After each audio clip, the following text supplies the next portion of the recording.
Welcome.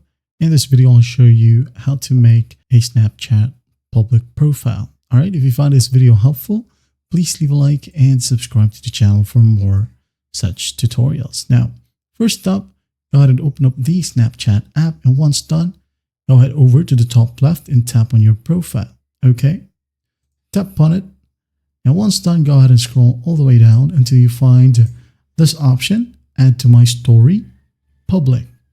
Okay, just tap on it and just go ahead and just take a picture. All right, and once done, go ahead and tap on My Story, Public.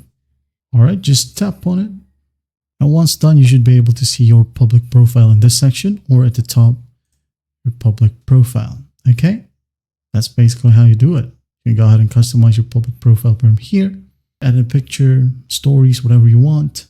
Now, another option is by going to the gear icon right here at the top right, tap on it, and go ahead and find public profile settings. All right, just tap on it and just give the necessary permissions in this area. And once done, you're good to go.